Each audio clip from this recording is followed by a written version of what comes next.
out is I almost always will put a BCF 2000 in my project. And the reason why I put a BCF 2000 in my project is this is essentially a virtual MIDI controller. We need to buy a real one. No. Well, I'm at my, did you by chance have my APC with you? Did you grab it? I've got mine. Have you? Sweet. I've got one of them. A BCF 2000? Yeah. Is that really? Oh. Yeah. The old ones? Motorized Really nice, really nice faders. Motorized faders. Oh, yeah, that's beautiful. I've never seen one in the wild. So yes, please. I used to have one. I've got an EC33 as well. Okay. So this is a MIDI controller. Has anybody ever heard of or seen a MIDI controller? Okay. Basically, it's a bunch of buttons and sliders. Those buttons and sliders are mappable. So you can then say, I want this slider to do this thing in the system. What are you giving me that? Oh yeah, you're right. So that you're giving me two though. So I think okay. Okay. I probably need to restart my project because I don't think this is going to hot patch. But we'll give it a go. So what I'm going to do, I'm going to plug USB in this side. And I'm going to plug USB in this side. And we'll see. I doubt it auto connects. We'll see. And then I'm going to go to edits here in the BCF 2000. Nope, that's not it. Nope, that's not it. Okay, very briefly, I'm going to quit my project, escape enter. A little trick here, if you ever close the project and you've got loads of projects in your D3 manager and you don't know which project you were in, if you go to D3 here in the Windows and you just click on D3, not D3 Manager, it will automatically load whatever your last project is. Nice little top tip. So now I'm opening my project again. It's a messy project, by the way, but that's fun. Alt-G so that you can actually see my GUI. Then I'm going to go back up to the devices and pull up my BCF 2000. Oh, they're getting loud. They are getting loud. Okay, so now if I right click on this BCF 2000 and I go to edit, I can now go into where it says MIDI in, and I'm going to actually choose the APC MIDI. Okay? So now, what I can do is if I right click on any of these sliders and I click train, then when I go to here, I can move this slider. It's now taken over that particular slider in real time. Okay?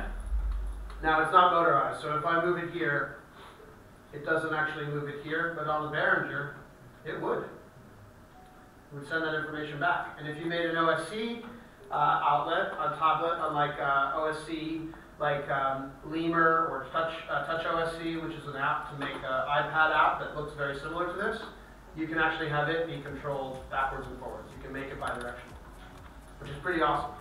So now I have the ability to trigger some buttons. So I might train this button to be you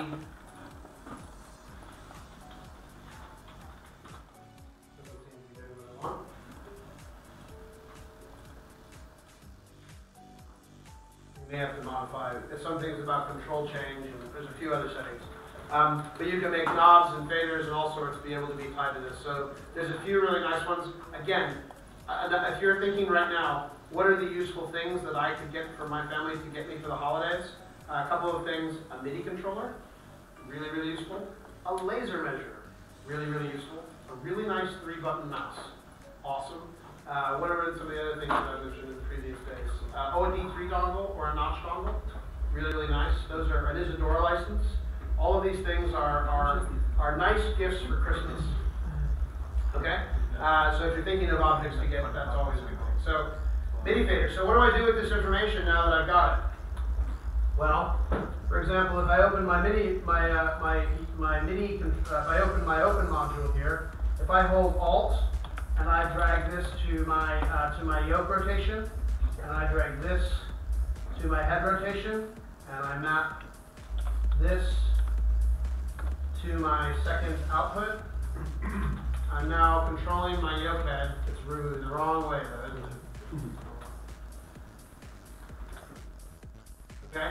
but I can actually control content, and I can control anything. So for example, let's break this connection. So I'm gonna go, oh yeah, so to break this, if I ever have something mapped into one of my layers, what I can do is in the expression, I just type the word self.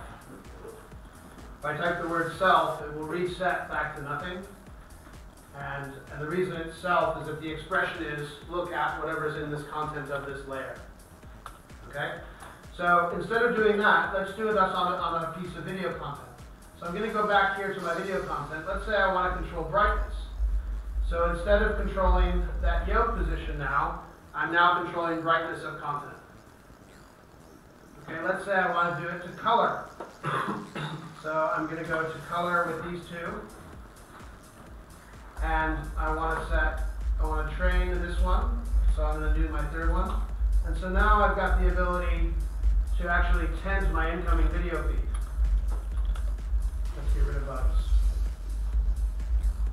Okay, so now I'm tinting my video feed. Okay, so I've now connected a real-world device that during the middle of my show, I can now make adjustments to all of my layers. Okay, so if I'm DJing a set with D3, which I really like to do because it's lots of fun, what I would probably do is I would set up a bunch of different video layers across the timeline, and I'd set up a bunch of sequences that I could then jump to, because the other thing is that I can create create points on my timeline that are triggered by different commands. So each of these buttons could actually be a jump in where it was on the timeline. So I would set up as many buttons here as I wanted with different clips that I might jump to, and then I would put some universal things like kaleidoscope, a color filter, maybe rotation speed, other things that would give me the ability to be able to manipulate that content live. Depending on what clip I was in, I would be able to manipulate that content using the MIDI controller. And now, as the VJ is playing, I can just go jump to a new clip, add a little effect, and I can create different ways of being able to interact with the content from the MIDI controller. And I wouldn't use the keyboard and mouse at all. I would just have the MIDI controller set up, being able to mix stuff on the fly. Okay? I might show you that in more detail in a few minutes, but I want to talk about a couple other things first. So, remember how we linked from the MIDI controller to inside the video module? You can also do that within a module, and this is really, really useful. So, for example, if I wanted to, I could say that actually I wanted color X to always control color Y. And now as I move this, it's basically drawing a diagonal line because X is controlling Y. And if we look here, it actually tells us that what is driving it is color X. Does everyone see that? So that's basically saying that this is being controlled by that. The other thing I can do is that I can modify this expression. So for example, I could say, actually I want this to be the inverse of that. So now it's going to go that way because it's the inverse of that. Or I could say, look, I want it to be that way, but I want to do a little bit, alter that, that equation a little bit. So I could do plus 20. And now anything that's happening in one is always going to be 20 above the other. Or I can say divide that by 2. So now it's going to be half of whatever the other one is. So I'm changing the level of that. So these expressions, any mathematical function that you can use other than logic, because they haven't figured out how to put logic into these expressions, believe me, I've asked, you can actually make really, really complex things. The most complicated expression I've ever had was almost 150 characters. Because I was getting information from this place, and I needed to divide it by the information from this place, and the information in this place was influencing it by this much, and the combination of all of that was creating what the end result was. Really, really, really super powerful to be able to get into expressions. Okay? So I've done automation tracking, I've done so I had this the cube for Avenged Sevenfold, and this massive cube was tracking down the thing, and the information that told me where the cube was all coming in as DMX, and so I had DMX coming from a couple of different values, because I was getting, it was 16-bit, so normal DMX is only 8-bit, so I had to multiply it by this. It was crazy, but I basically made an expression that would let me know exactly where that cube was in 3D space, and they had to calibrate a couple of things changed the equation at each venue just a little bit, but I gave them basically a structure of how you modify the equation that will always give you the result that you want. So maths, we have to figure out maths sometimes, okay? So expression, super useful. And also being able to link stuff. So also, like, let's say I've got multiple videos that I'm playing, and I want to have video 1, I want to actually have brightness controlled on all of them the same way. So now I'm actually controlling brightness on multiple ones. Let's say I want to control color in the same way. I can actually say this color is always going to feed that. So now if I change this here, it's going to change it on this other layer. Okay, so you can link between layers and also from other devices into layers really, really easily. Okay, any questions on that? Super useful. Okay, let's look at other devices. So I'm going to have another device other than VCF. Let's say I want to do an OSC device. I'm going to open that OSC device, and it's going to tell us a little bit of information. So in the OSC device, if I've got an iPad or an iPhone or whatever, and I'm running Touch OSC, I can create a layout that has particular messages that it's going to send to D3. And so for things like a slider, I can actually emulate that slider as MIDI, so I could use that almost in the VCF way as well. But I can set up that my iPad app controls what's going on with Touch OSC, what the iPad app is controlling inside here. And that could be everything from using the accelerometer. I've used the accelerometer from an iPhone to control the position of where a screen was. I've used sliders to be able to control brightness. I set up an entire LED showroom where, depending on what button you clicked, it put the entire showroom into different modes, and the slider allowed you to be able to control brightness on every single screen, or hit play and have the whole show start, or choose what content you were on. So you can if you set up your project right, you can use OSC in some really powerful ways. Now you're going to have your lesson with Graham. Is it later this week? It's the Isadora lesson. Is it Thursday, Friday with this class? Next week. Next week. So you've got Isadora coming up. The really cool thing to me about Isadora, there's lots of cool things, but my favorite part of it, Isadora, is that Isadora is really, really good at logic.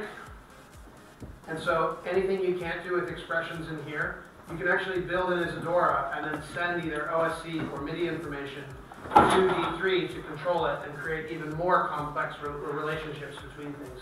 And so it's a really powerful tool. So all the stuff that we're talking about here, of how you can connect in DMX or ArtNet or MIDI or OSC, when you start learning about what you can do on the Isadora side, those of you who are technically inclined and are thinking, ooh, this sounds like fun, that there's a lot that can happen in how you integrate those two things.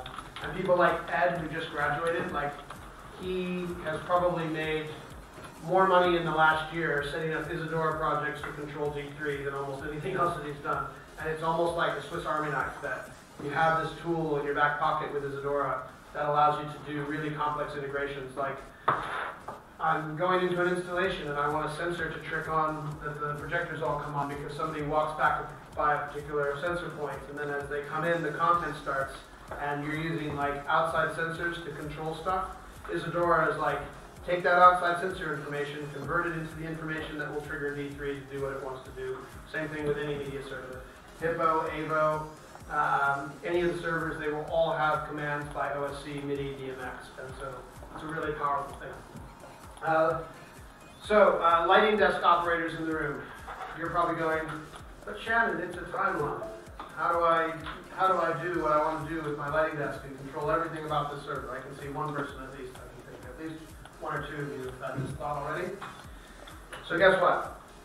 Everything that I've told you about timelines, we're about to throw out. I'm now going to introduce to you a new concept which we call sock puppet.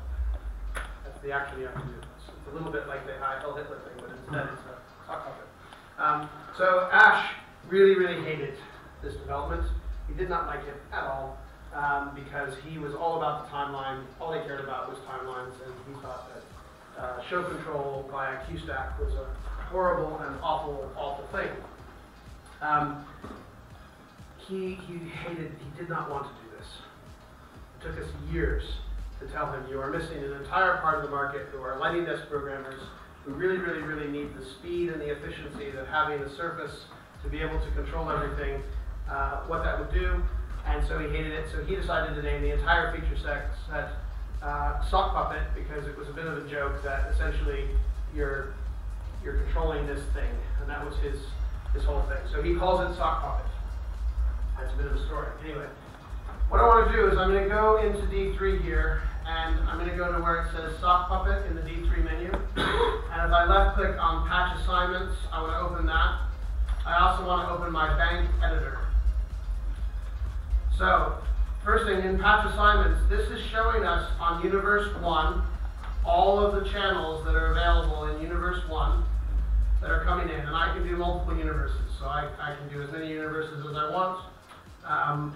But what I want to do is actually drag, I hold Alt, and I drag from 1 to my video layer.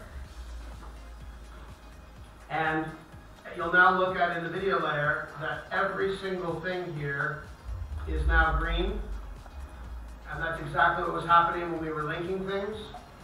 And if we now go right-click on this, we can now show the personality in GrandMA 2 format or as a DMX chart. We're going to look at it as a DMX chart.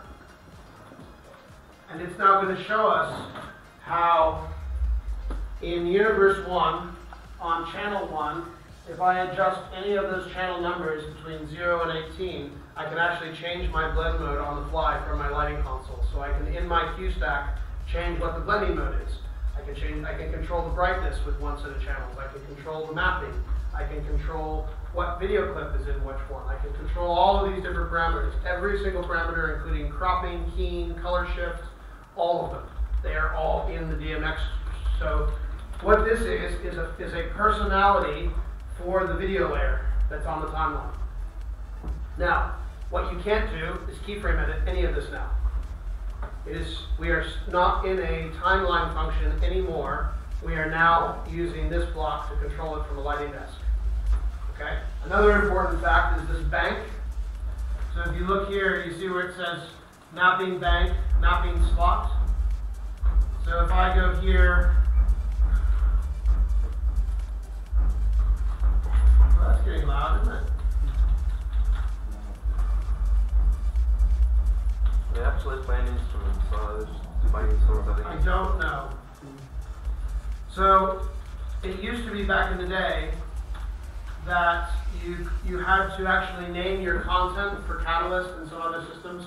In Hippo back in the day, you'd actually name your content with what channel slot it was going to occupy so that it would call up that video file when you want to do that.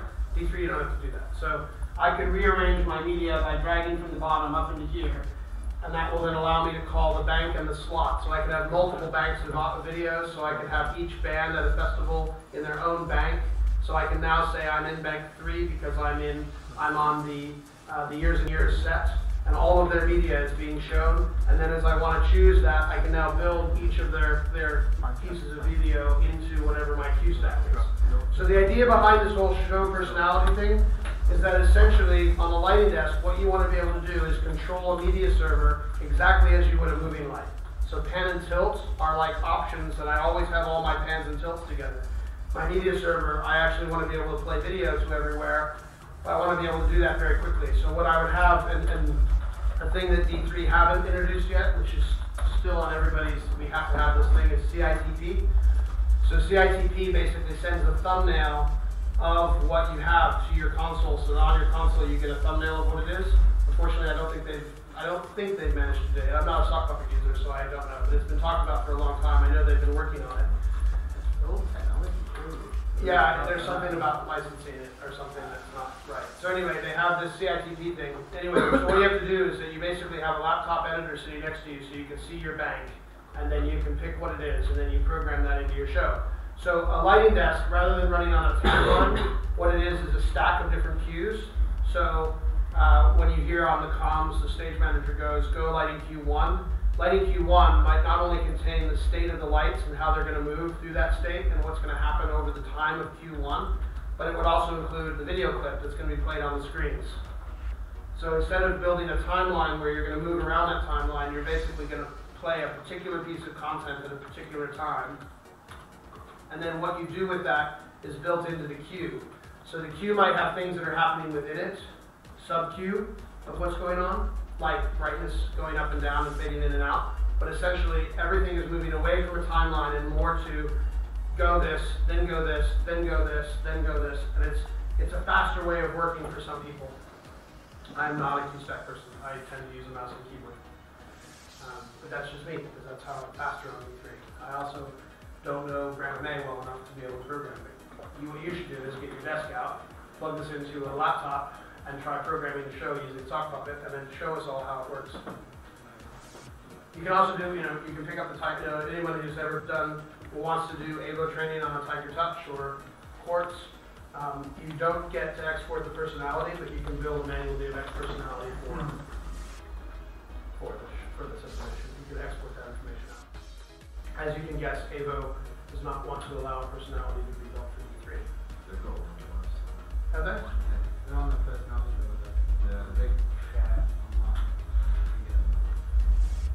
If I click something by accident, but as soon as I did the patch assignments, my output went. Is that like because it now thinks it's going to be controlled by like the desk and I can't see the output? Absolutely. Can you toggle that? No. Well, you can do, one thing you can do is that you can, basically, if you're going to move into Sock Puppet mode, you need a lighting desk. So we're kind of locked. So you couldn't carry on. Well, you wouldn't be programming in a timeline then. Yeah. So it's moving where you program to another device, and D3, that's where the Sock Puppet thing comes in. D3 is no longer controlling itself, it's being controlled by something else, and therefore that's why he calls it Sock Puppet, because essentially D3 is just the puppet on the end of the control string. That's the metaphor, okay? Yes, you can do a couple of things. First of all, if I want to get rid of some things out of this list, to simplify my list, I can go in and toggle on and off individual channels. So I can toggle Sock Puppet for individual channels, which is useful. And I can also move this around. So what I want to do is I want to set up a project for Sock Puppet where I had everything that I needed for the project file in my entire timeline, and then I would jump into a Sock Puppet mode. However, you can still use timeline with Sock Puppet, which is kind of a cool thing that you can't do with any other server. So I could have, for example, I've got a big giant back wall, and then I'm doing picture-in-picture for this conference where I'm going to have live video coming up, or I'm going to have video that VTs are like, there's little, I'm doing an award show and there's like a thing that plays about the person who's going to win the award, or there's like the description of the award itself, or there's a little video of the movie that you're going to see for the Oscars. Those little videos we call VTs. So I've got some massive background that's running over the entire back thing, but I want to drop those VTs into a little picture-in-picture that's on a screen area. What I might do is actually run my timeline to do my big background so that over the whole show I've got the background moving and doing its thing, but then I'm controlling as like another layer on top of it all of the timings of those VTs and everything from the lighting desk, because it's much faster to drop in new content and do all of that stuff from the lighting desk. Okay, does that make sense? But yeah, so there's ways to be able to intermix those two things to have both of those things. Cool. Okay, so that was Sock Puppet. I can unpatch it too, so that's how I do that. Okay.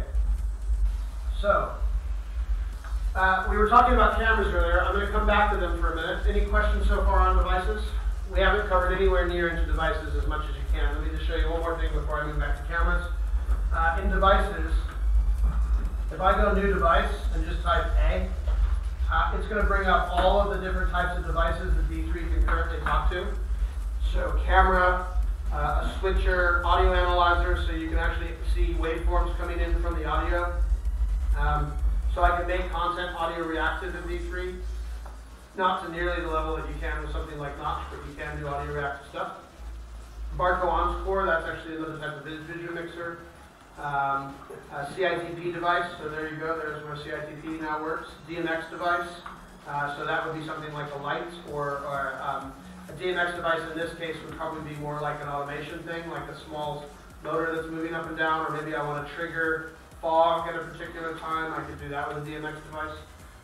Fulsome matrix, that's going to be a matrix, so I want to switch what video inputs I'm going to want. I can actually control that from the media server. A Geffen matrix, that's another type of video matrix. Lightware matrix, another type of matrix. A MIDI device, that's pretty self-explanatory. OSC device, that's pretty self-explanatory.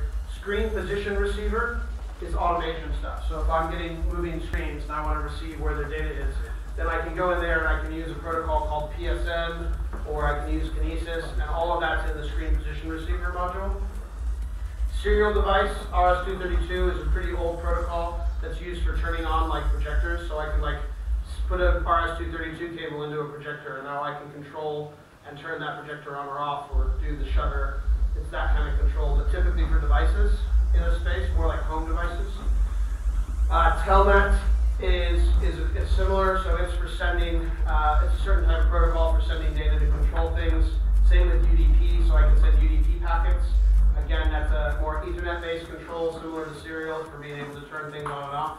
So like my Epson projectors, they'll receive UDP commands, and it'll turn the projector off, or it'll lamp the projector on to keep it shuttered.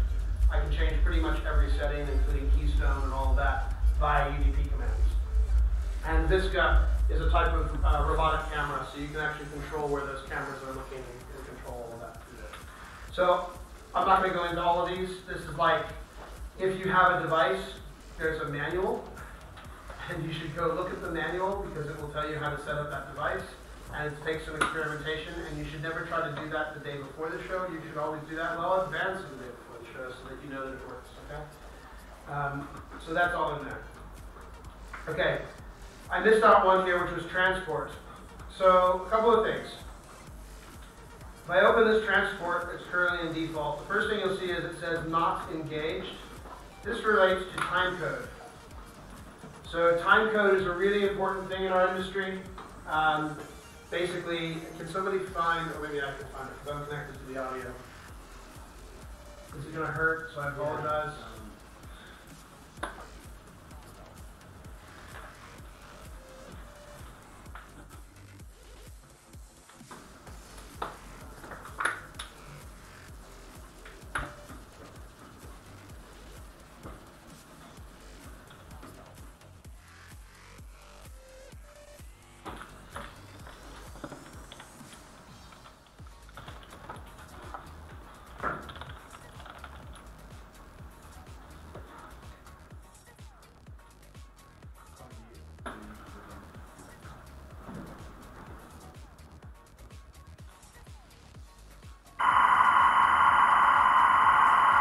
Timecode. Timecode is an audio file that plays and keeps track of the time. So that is actually that. Okay? So you can embed timecode into your videos. You can actually embed one of your audio channels on a video to be have timecode tied to it. But you can also set up the media server or the lighting desk to program the show so that the whole show basically is running to one synced clock.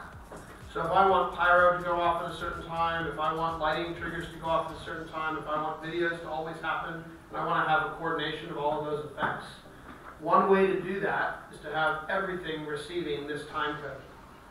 And there's a thing called tri-level sync, or there's a black burst, which are these boxes that exist purely to be able to send everybody the same time code. And we agree on the rate. Everybody has to agree on what's going to happen when. And typically you might actually play this from the audio desk, or you might play this from QLab, or you might play this from Isadora, or you might play this from a box that's designed to do this. And we have a time code readout. So on my server, one of the boxes that I put into the top of my server is usually a time code readout, because if I'm receiving time code, that tells me that I'm actually getting signal to my rack before it then goes into all of my servers. Because every single one of my computers, if I have 10 servers in a stack, all of them should be receiving that time code, because I want to make sure all of them are synced. Okay? So receiving in time code is kind of an important thing. And you usually receive time code in through an audio line. And there's different types of time code. The one we typically use is LTC. in D3 and other things, but there's also MTC, which is MIDI timecode. D3 can generate MTC, but it can only receive LTC. That's typical, is that you tend to be able to send MTC timecode from these devices, but typically you listen to LTC. Random fact, the visual, a guy called Gary Oldknow, he did a lot of the original dome mappings. He's a visual VJ for Duran Duran. Oh, cool.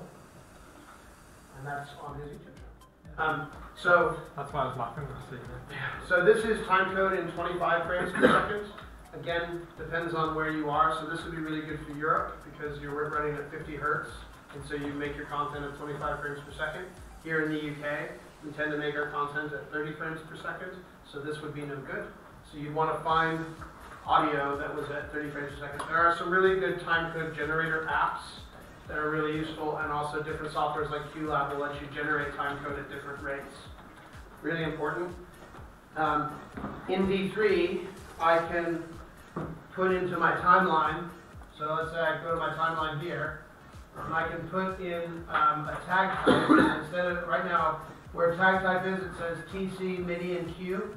If I put in time code, I can put in 000001,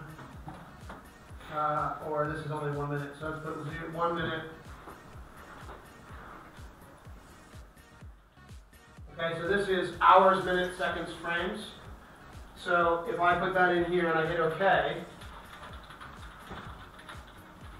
it's now going to put a time code marker in my timeline here. So if this is listening on audio channel to that audio signal we were just playing, and the time comes up of 1 minute, the playhead will automatically start wherever I put that. Okay, so I can put places in my timeline where I want specific things to happen. So what I might do is I might say to them, I'm going to put markers in my timeline where the start of each of my tracks is at even minutes. Depending on how long it is, it might be even hours. I might say at 1 hour, 2 hour, 3 hour, 4 hour. And then the time code just runs and runs and runs. But when they want to change the next thing, they send that time code trigger. And it takes a few frames sometimes. So what you tend to do is do what's called a pre-roll. So on the QLab desk, when they know they're going to go to a new section and they're controlling the video and the lighting and everything jump to a new thing, what they'll tend to do is instead of putting in 1 minute or 1 hour, they'll do 59 seconds or like 58 seconds. And so it allows to make sure all the machines are listening to time code before the cue goes, but when the cue goes, everything's going to go simultaneously. How do you usually see time code? You send out Rita and you can pull it in. How do you set up your show file? Like in minutes, or how do you tend to? You can say without minutes, seconds, frames, and parameters you basically Yeah, so the idea is for a big lighting show, rather than sitting there going go, go, go, go, you pre-program the whole show to time code, and then you know that everything's going to happen sync to the music, and everything's going to adjust. And there's ways to be able to, like, with D3, you can actually hit some key and actually push forward and adjust where you are against time code, so you can be like, I'm a little bit out, so you can bump it, like if they haven't quite started the song. If you're listening to a live band playing, the time code might be coming from the click track that they're hearing in their in-ears that's telling them where they are in the song through their in-ear monitors. So they're listening to a click track, but maybe they decide to go on a little riff for a second and they're not in sync with time code. You want to be able to adjust that. And so there's a hotkey, which you can look up if you hit F1. There's a hotkey to be able to essentially push the server a few frames forward or back against the time code, which is pretty cool. That's why most of them do like off time code. Like state, important to some time code. Yeah. So here under time code for transport control, I want to go in. If I click here, I want to add time code. So I might go LTC, and then I would add in LTC transport control. And now it's asking me to. It's not hearing anything because I need to say what line it's coming in. And so it's actually telling me it's coming in on the left channel of my audio device. So if I have that left channel is where that time code is held.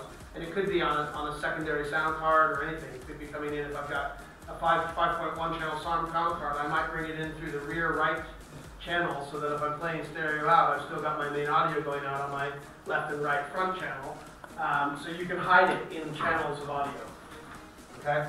So if that was coming in right now, we would see this clock, and also where it says not engaged, I would see, if I clicked on engaged, these two would match with whatever time code was coming into the system.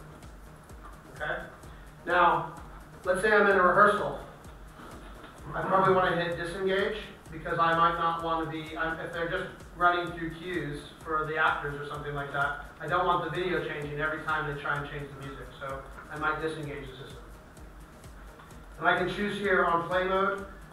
Does it play continuously? Does it just run the whole timeline? Does it just play a section? So I might keep it, typically I would keep it within a section, so it would be looping within one particular section, and then when I jump to a new timecode section, it would jump to a new section. And I can also play it so that it loops within that section rather than just holding in that state. On clock loss, does it keep playing or does it stop? So if the time code stops, does the playing stop? So I can control that. And also, can timecode change a track? So if I've got a set list of all of my different songs, and instead of building one long timeline for my whole show, I've actually built one track per song, then the start of each of those tracks would probably be a timecode marker, so that it would jump to a different track in my timeline and play that. Make sense to everybody? Okay, then we have event transports. So this is where I might put in like OSC.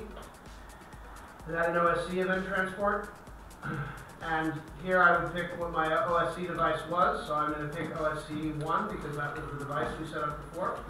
And here I can see these are pre-made OSC messages that if I put these into my the app that I make on Touch OSC, and in Touch OSC there's basically an app creation page where I can make like a button, and that button I write play in, and then when I go to edit the information about that button, it asks me for like an HTML tag like you have in a web address, and what I put into that is play, and I put \D3 /show control \play. And now, whenever that button is hit on the OSC device, it will trigger play here on the playhead. So transport control is about that bottom line at the bottom of the screen. So play to the section, play and loop, stop, next track, forward track, all the way back to the beginning, new track, record, all of those. So that's why these are all up here. But you also have things like volume control, brightness control.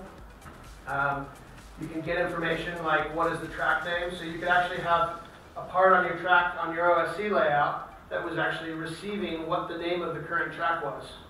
You can also do a heartbeat, so you can see that there's an active connection between the two systems. So there's input and output messages that you can get.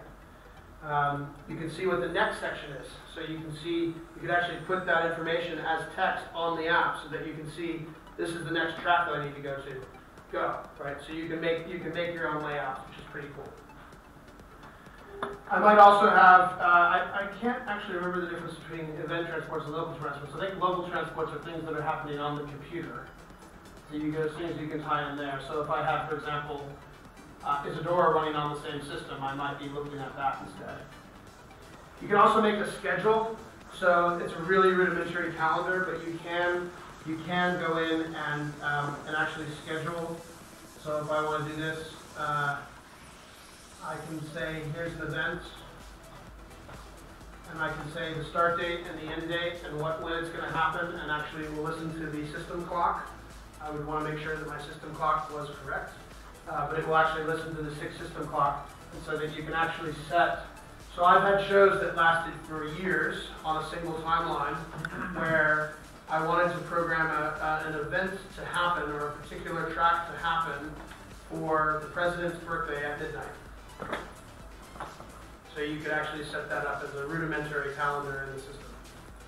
I've only used that on one occasion. I don't believe it's particularly reliable, and I'd probably use something else to set OSC from a calendar system. Yeah. Is there a way to bring in like computer code, like computer time? Computer time. That is what this is doing. So it is taking system time from the system. What I would probably do if I was doing a complex calendar type based show, like a year-long architectural installation or something like that, what I would probably do is figure out a way to be able to get calendar information that was sending time code out or sending OSC triggers out. And I would probably use something outside to be able to set those events up, because this is so rudimentary. I would love for somebody to do as a little bit of a project, Google Calendar to OSC. That would be absolutely awesome.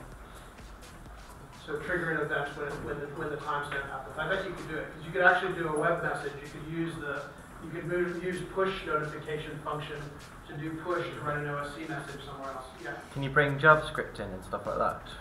In some ways, yes. In other ways, no. There are a few modules that allow you to bring in JavaScript in very particular ways.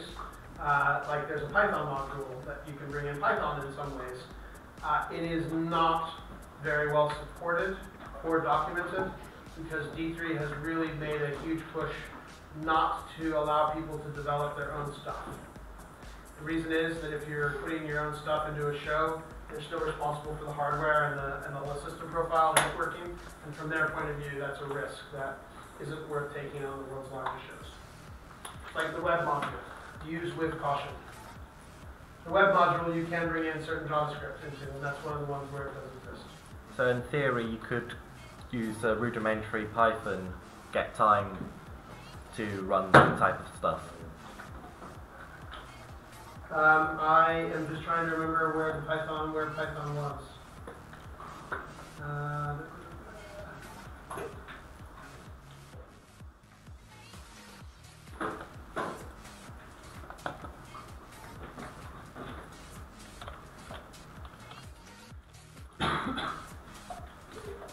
No, that's a serial device. So that's command. There's a control module where you can send serial to telnet UDP. But that's not what you're talking about. In the web module, you can push custom parameters, which are JavaScript, and you can adjust. There's DMX control stuff for that as well. But you can basically type in JavaScript commands to be able to trigger content in particular ways. Again, documentation limited and support very, very, very limited. They don't want you to. Actually, there's Python and JavaScript in Notch, which is really interesting. So you could actually be doing a lot in Notch with JavaScript and Python into how that's connecting, and actually seeing a window onto that within the D3 environment, which is quite the opening up of interconnection between these systems, whether it's Notch into D3 or Smode into D3 or these things. That has taken years and years and years of testing, and still is really, really, really buggy. And you have to test all those types of integrations in incredible detail. Okay, so that was that stuff. You've got diagnostics again. That's not really for you. That's pretty much it for event transport controls. Right, let's talk about the feed scene for a minute.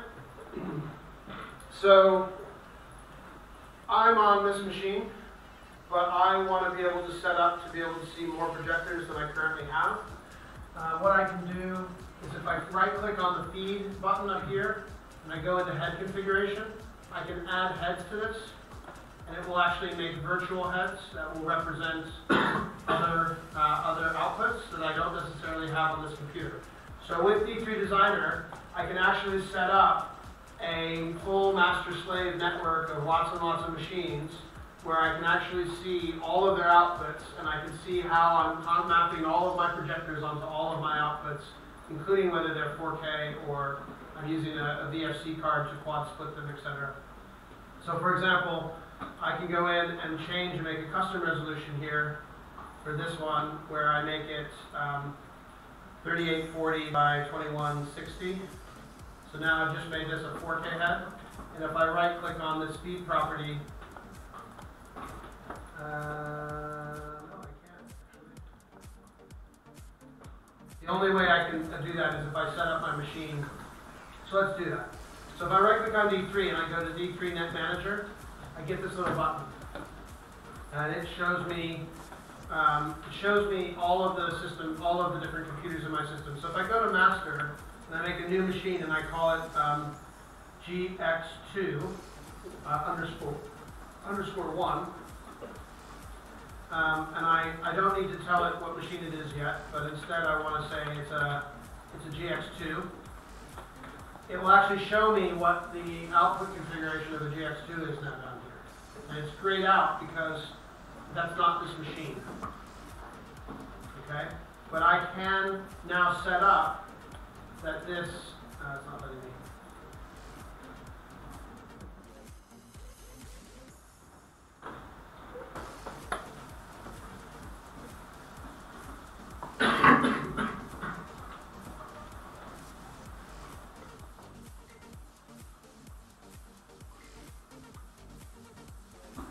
I always forget how this works. Okay, so now I can actually place those projectors so that they're going to the various outputs. So if I could see anything in my scene, which I currently can't, I can actually send that. Now the other thing is I can map cameras to that. So for example, I can put all of my camera points of view in here. This is really useful. So I could actually send a camera to another display that was being used by my stage manager. So I could give them a camera point of view that was their point of view during the show, or I could send one to backstage, or I could send one to the dressing room, or I could send one to the camera operator so that they could see all of their different cameras. And because you can scale here, let's make a bunch of cameras. So I'm going to make a few cameras. Let's add a few cameras. Camera 1. Camera 1 is going to be here on my scene. And then I might duplicate that camera 2. And I'm going to move it so that it's looking straight down. Okay, so now I've got another point of view. And so all of these cameras, if I want to, I can go in and I can adjust that, add another feed rectangle, scale that one so that it matches that one, put it next to it. Actually, click on that box first.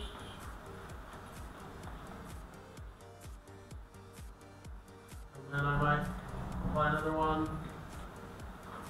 Click on that box. Okay, so now, out of virtual heads, I've basically made a multi-viewer of that scene from various perspectives that I can send to the camera people so that they can see, for example, the special effects that were being rendered in real time. So there's a really cool example of how this was used. I don't know if you guys saw this on the on Facebook the other day. I posted a link to it. It happened from the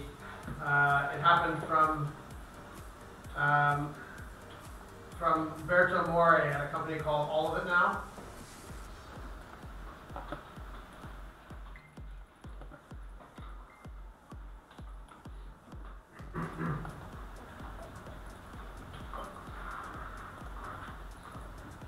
So Berto Mora at All of It Now. So this is an example that they did where from different camera points of view in an arena, they're creating augmented reality. So basically, for the broadcast cameras are seeing things overlaid on top of the real broadcast stuff, where this dragon is actually flying around and being seen in the 3D world. Okay? This is a combination of Notch and D3 that he's using. Where was the video they shared?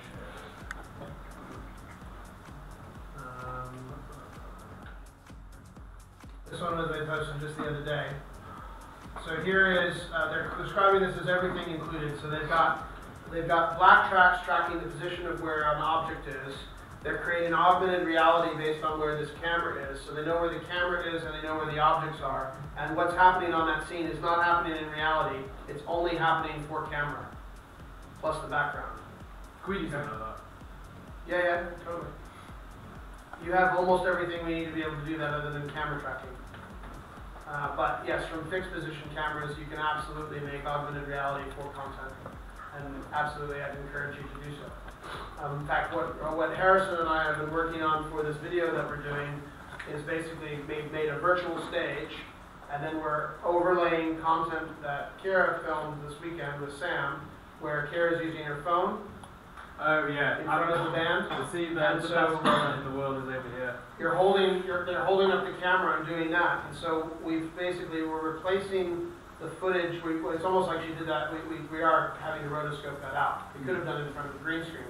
So if we did that in front of a green screen, we wouldn't have the lights on her, which is why we've done it live. We're now rotoscoping that out. Rotoscoping is to cut out the parts that we don't want. Okay, that's what rotoscoping is. So we're rotoscoping around the all outside of Kira's hands and phone right now, and they've got green on where the camera is. And so that's now another layer of green screen, essentially. And so what we've got is we've got a scene in Notch, which is this giant arena, and as the camera moves like this, you see, as the camera's moving around her, showing her hands, and so that's one point of view in the Notch scene.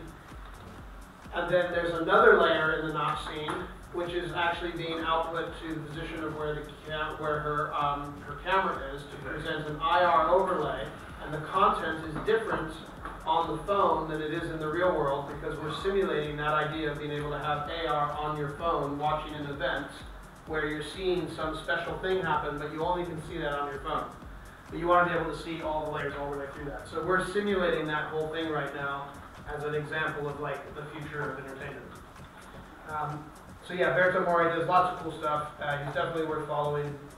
And they've been doing some experiments around this idea of multi-camera, 4 broadcast setups, where different broadcast cameras are linked up with the position in D3 of where a D3 camera is, so that content that's being made from those perspectives can be composited live with different filtered layers. So there could be foreground, midground, background, that kind of stuff.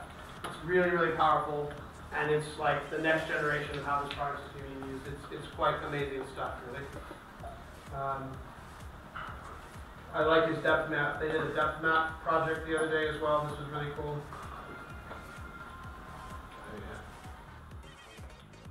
So this is using a RealSense camera into Notch, and they're projecting this 3D scene with the depth camera information live of the DJ who's spinning in front of it.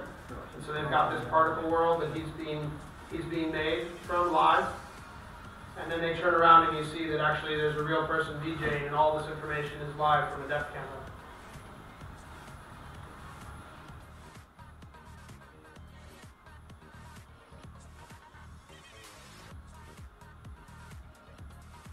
Okay, so that kind of stuff can be done. It's pretty cool.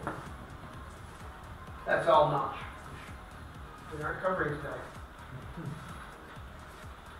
Okay, so this idea of having multiple cameras, another thing that's really useful in the multiple cameras is that if you go, you can actually set up for each camera that it's rendering the scene in different ways. So for example, I can set this camera to be in Lux mode while other cameras are in schematic mode, or this one into heat map mode. And so now I'm seeing the heat map version. So different cameras can have different things. So I can actually make multiple cameras from the same perspective, one in schematic, one in Lux, one in heat map, and then I can switch between those really quickly. Or I can have all of them as part of my printout of what I'm trying to give people. Another thing that's really cool is you can put it into orthographic mode.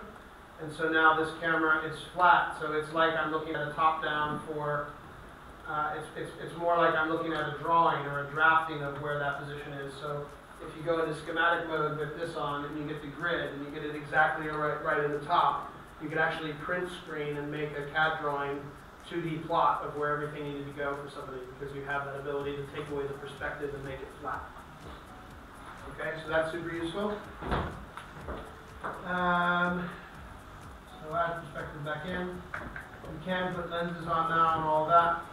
And you can also choose here whether or not things like the floor are visible, or reference point, labels, all that stuff, the track points. So you can choose, even like the projectors. Do I see the projectors, or are they hidden?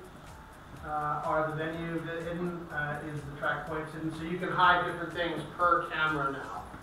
And that's all in the camera setup. Okay? So experiment with that, see about using that. Now, before we go to lunch, which I want to do in about 20 minutes,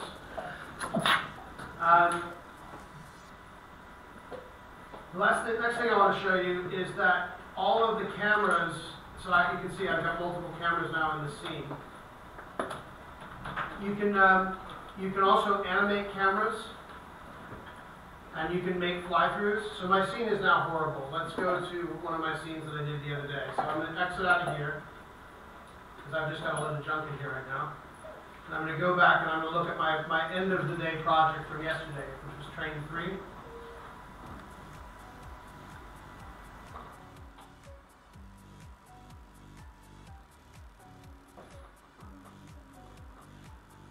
Okay, so in train 3, if I want to, I'm going to add a layer onto my timeline. So Control L, animate, and now I get 2 options. I can either do animate camera control or animate camera preset. Animate camera preset is probably the easiest to learn, so I'm just going to do that first. And I now want to create some new camera positions. So I'm going to say camera position 1. And if I move my camera now to a position that I like, I can then do copy values from Visualizer. And then I can go in and I can say, now I want camera position 2. And that's okay, I'm going to keep that where it is. So now I'll do camera position 3. And I'm now going to move that a bit closer. And then I might do one more, which I'm going to call camera position 4. And I'm going to move that up here somewhere like that. Copy values from Visualizer. And just for the fun of it, I'm going to adjust my field of view dramatically and adjust my position. So now I've got a wider field of view in this particular one, and now that's all in there. So now I can now sequence these. So I can say I start at 1, and then I want to move to 2, and I want to zoom into 3, and then I want to go to 4. And this will now tween between those positions.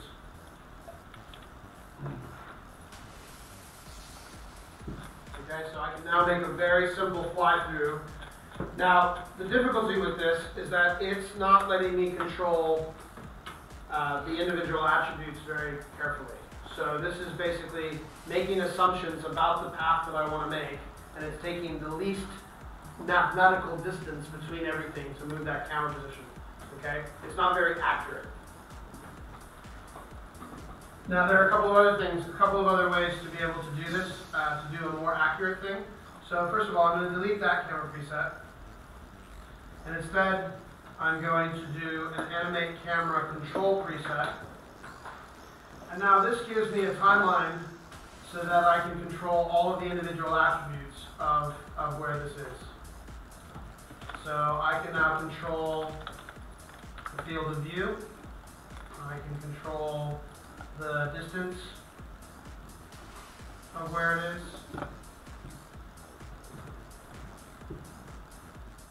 And I can adjust these values so that I can go longer. So for example, I'm going to go like that. And so now that animation is happening for all of those things, and I'm able to create a really, really dynamic, controlled flow from one thing to another that's not preset locations. I can now get really into the detail. So for example, if I wanted to, for example, rotate around the pivot point while that was happening. Now, if we start at the beginning, I'm getting that kind of, I'm doing multiple things now simultaneously, rotating through the system. Okay, so I find animate camera control to be actually the one that I use most often because I get much finer control paths within what I'm trying to do. Let's say you wanted to follow a car on a roller coaster. Might be an example. Somebody in the room was actually going to be looking at this problem this week. So another thing that I could do is that I could create myself a curve. I don't want that.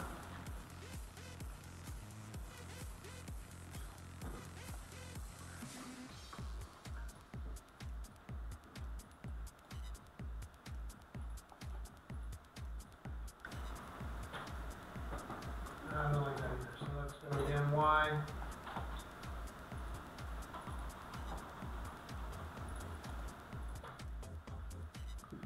What I could do is if I added a sphere to that scene, and I select the sphere and the curve, I can go in and I can, if I go into my animation model tool set, I can mesh.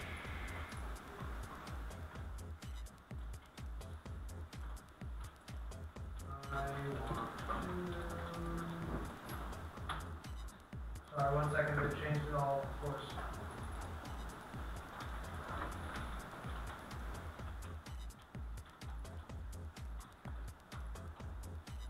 Motion paths, attached to motion path.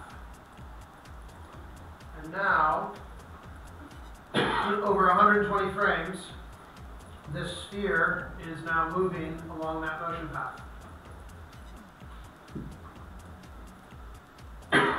Actually, what I just described to you doesn't work without adding another feature. You need to add in D3, you have to add OBJ sequence. You'd have to export this as an OBJ sequence. That's complicated. I'm not going to do that right now. But there is a method with a number of kind of plugins to D3 and setting up certain values, which I'd have to look at because, of course, every time they change the software, it changes just slightly. But what I could do is I could bring in that curve, that animation that I've just done, and I could parent a camera to that ball, and then the camera would always stay on top of that ball. What I wouldn't be able to then control is where it was looking at. So I might have to do some adjustments of that. But there are ways of being able to make that happen. Okay? Does that make sense to everybody? Those are different ways that that you might want to control a camera. Animate camera control is probably your best friend. Another thing is that that is only controlling right now the main camera feed. In order to be able to link a camera, I think you actually have to bring in a camera control for device and then be able to link it up, but we have to look at that. So let's say I add another camera. Let's actually try that. So I bring in another camera.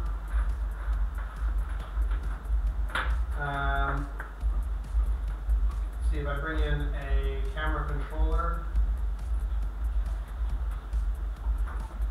maybe an agile camera or a biscuit camera. Let's do an agile camera.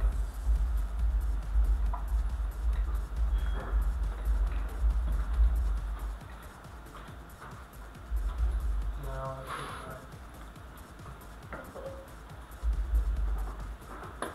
I honestly don't know how that works.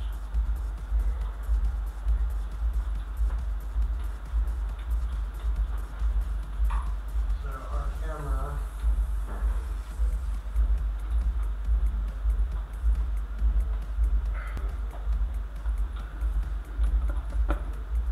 what I'd have to do, what I could do is I could do a screen position module or an open module on a screen. So what I can do is do control.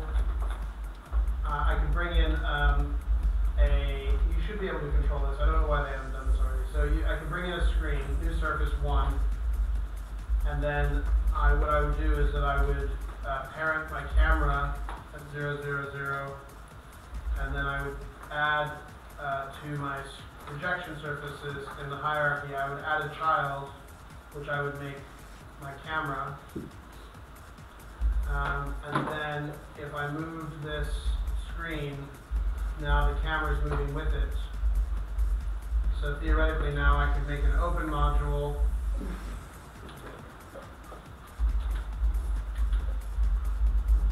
There's also a camera control module, so maybe that's something to look at. So camera, yeah, there is a camera controller. So now I can pick what camera I want. And send a command. Don't really know what that means. Oh, there's focus and stuff. See, they've got so much complicated shit now that, sorry, just annoying. So there are ways to do it. So you can actually make multiple camera paths within your scene that you sequence at different times, and you can actually switch which part of your GUI is rendering all of that. Which brings me to the last thing we do before we break for lunch, which is that now that I've got my camera path in there, which I will I'm going to get rid of my open module here. Now that I've got my camera path in here, let's say I want to make a movie of this. So what I can do is I can hold, first of all, go to my D3 settings, and in my D3 project settings, there's a thing that says movie output, and there's some different options. So I can make a photo JPEG without audio, an animation without audio. Animation is completely uncompressed, so it is the best quality that you're going to be able to get, but it's going to be a really big file that you then have to deal with. MPEG 4, I want to make a video that I'm going to put on YouTube, or I'm going to send to somebody in an email, and I want it to have audio embedded in it. Then I'm probably going to do MPEG 4 with audio. And then they've also got HAP, which is really cool because I can actually, and I don't know if it's the latest HAP, I'm hoping that they've actually updated it now, but basically the idea is I want to make something inside D3 to render and then bring it back into D3 to use it as a piece of content, which you can totally do. It's really cool. So for the moment, I'm going to leave it as MP4. I want it to be a 30 frames per second movie, but I could actually make it a 60 frame per second movie. It would just be more smooth. And I want to set the resolution here. And I think I'm limited on this system to go to a certain height. So I'll try 4K by 2160. And when I try to render a movie, we'll see what it does. Also, Alt-X will take a screenshot of any shot that I want in my scene. So if I want to take screenshots to send to somebody in the presentation, I can take screenshots directly from D3. But now, I want to make a movie of this. So I've just set my GUI to be 3840x2160. I want to hold Shift, and I want to select the entire section of the timeline that I want to make the movie of. And I highlight the whole timeline here at the bottom. I right-click, and I want to write as a stage movie. And I'm now going to write this as a stage movie. Currently it says D3 Designer can only export resolutions up to 2048. So it's automatically scaling my entire content from 3840x2160 to 2840x1152, which is basically a complete downsampling of that. So you can still render HD movies out of D3 to use those in your system, and that's really useful. Okay? You can't, if you want to do more than that resolution, you actually have to have a physical big server. I have actually rendered out whole movies that were 16K big on a full-size server because that's the texture limit to render. Okay, I'm going to stop that now. And if I go out to my D3 manager and I open my project folder, you can see how there continues to be more folders added here. In the output folder for the stage, I now have a video file that is my video that I've just done. And really stupidly, so this is really annoying, but for some reason, even though it's like the most common thing that as students, you might want to render a movie out of what your work was to be able to share it with somebody for a portfolio review, D3 have insisted that D3 education should be watermarked for the video output. So when you come to the point where you've made your whole scene and you want to render it out for me so that I can see it for your assessments, or for Graham, please come and see me, and I will give you a dongle. You put that dongle in with your project, and you'll hit render, and none of all of that D3 education stuff will go away. Okay, so you can do your tests and everything, but when you come to do your final thing, come and see us over in the research building, because we have a number of dongles. Or if you buy your own dongle, you'll be able to do this at home, because it's a full version.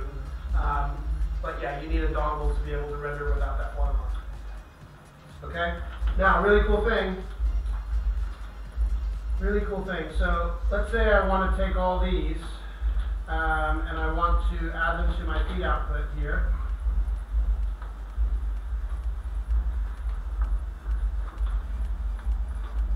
So this is what it would look like if I was sending this information to an LED processor, for example.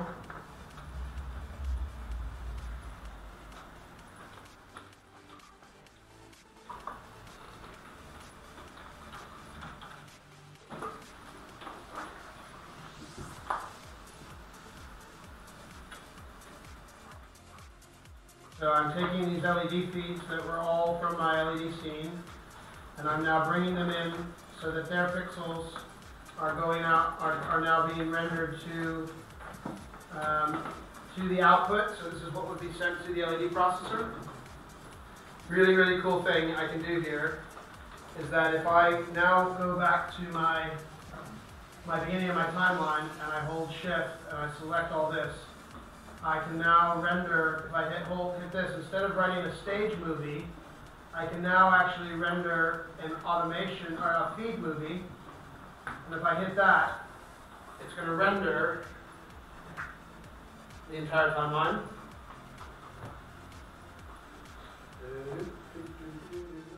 So I'm going to pause that for a moment because that's all we really need. If I go back out now to my output folder and I go output feed, this is now a video file that I could actually play using any media server or a VHS player or a USB key, and I can send that straight to my LED processor, and it would work exactly as if I had a D3 server set up. This also works for projectors.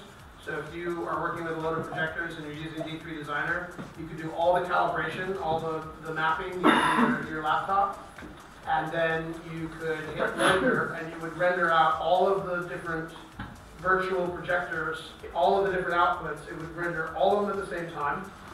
It's almost real time. You can do multiple heads, and then you could basically take that and play it back on any media server that, we could play it back on Isadora, for example. So Isadora, 500 pounds for a new license with a server that's, say, 3,500 quid, and you could actually play 8 different outputs, but you could actually do all of the work in D3, pre-visualize the whole thing, calibrate the whole thing using D3 Designer, hit render, and if you didn't have to go and fix anything after the fact, that show would then play, being controlled by Isadora, for a 10th or less, a 5th of the cost, or it's even less, it's a 20th of the cost of buying the D3 server to run the same show. Okay? What you wouldn't have is the ability to fix things in D3 without re-rendering. I have done this on a number of occasions.